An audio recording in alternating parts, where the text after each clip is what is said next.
I had no idea that a recent Disney cartoon would actually end up to be this good. Most of the time when I think of Disney Channel and the sorts of things they produce, you end up, all the images of Hannah Montana and all those horrible hacks, the Disney sluts as people call them, ends up coming up and you go, ew, I'm not really sure if Disney programming outside of ABC is even something I want to delve into. And then something like Phineas and Ferb comes around, which just came completely from left field and made everybody sort of stand up and go, whoa, Disney actually greenlit something that's actually this creative and this, well, actually fun and funny.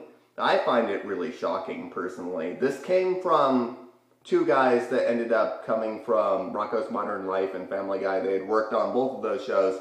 Love Rocko's Modern Life. I think everybody who has listened to my blogs knows what I feel about Family Guy, so I won't delve into that too much, but you can definitely see kind of the Rocco style in there, which is something that you can't say a lot about any kind of modern cartoon. It's a really fun, inventive, simple show that goes through the same formula over and over again, that these little kids are in their backyard and they create these incredible devices and these incredible things that could benefit humanity and they're just wicked cool and fun, like a roller coaster or a haunted house or something. And their little sister, big sister actually, she's not little, she's tall and she's really skinny. She looks like a stork, which I think is a really interesting, funny design choice. Well, she's constantly trying to bust them because they're making all these incredibly dangerous things out in the backyard. But the thing is, once she actually gets mom to, look at what they're doing, it usually just looks like they're playing pretend in the backyard instead of what they're actually doing. And I think that hits a nerve with me because I remember being a kid in the backyard, like pretending that you're making a roller coaster or making a haunted house out of pillows or any number of those types of things. And this show basically makes that a reality for 20 minutes or however long the episode running time is. And that's really quite something. It's really simple. I'm not going to sell it for anything more than what it is, but it's really funny in that genuine sort of way. It taps into that little kid nostalgia that we all had.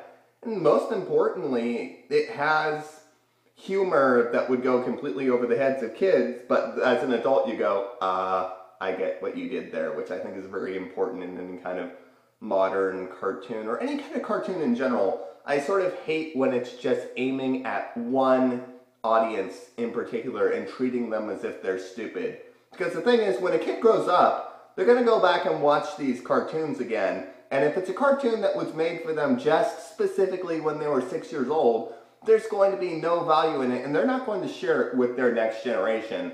I think something like MLP or something like Phineas and Ferb, you know what, if you grew up with these cartoons, chances are, when you go back to rewatch them, you'll go, you know what, I want to share this with my kids too. Because there's enough here, there's enough of value here that I can attach to while I'm watching it with my kid. And that's always the wonderful mixture there. There's also another subplot in this film series. It's not a film, although there is a film being made, which I think is of questionable taste. Why would you? It's going to be live action mixed with animation and bleh, bleh. We'll just ignore that. We'll put it way over there. Where you see where that door is? You can't because the camera's still, but where that door is, it'll be flung out of that and it'll hit the desk and break its neck because I don't want to see it again. I don't want to hear that concept. If you're going to make a film, it has to be 2D animation. It has to be the same style as the show, otherwise why bother? It's a disgrace, it's horrible, and I am being way too overdramatic about this.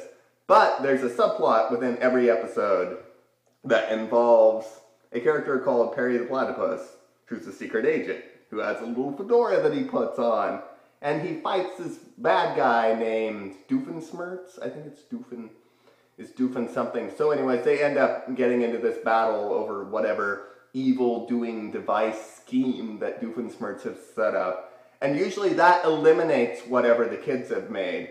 So you end up having this pattern that gets repeated over and over and over again. You would figure that this would get really tiresome, and I thought it was going to after watching the first few episodes, before you realize how focused it helps to keep the show. Because you have this formula, but you can do so much with it. by just changing the theme, changing what the kids are doing, changing the environment. Like, the jokes are primarily the same structurally, but then you find all these playful things to twist it around.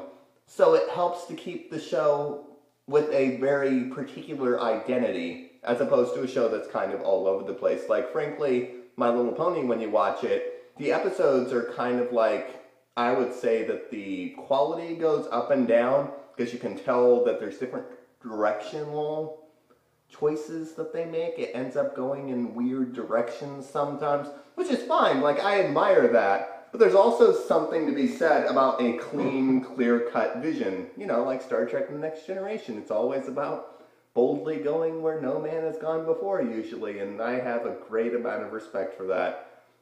It's a fantastic show with fantastic animation, considering the fact that it's a television show. This is probably one of the best animated shows on TV right now, period. And I think that's the fact that it comes from Disney. So I have to give them some credit for that. Thank you, Disney, for putting the budget in.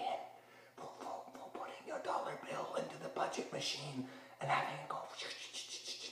I have the greatest amount of respect from them for this. I think Disney is actually going uphill lately as far as their projects. The Muppets came out, you know, the Avengers came out, all this stuff that was actually very successful in what they were trying to do with it. And I think we might end up seeing, like, really a new renaissance of films. I'm really curious to see how Snow Queen is going to turn out, even though it's probably going to end up in the same vein as something like Tangled, which I absolutely adored, so that's fine.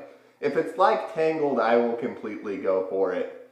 So, with that being said, this is Caleb and I will be signing out. Oh, hello, camera. Oh, mwah.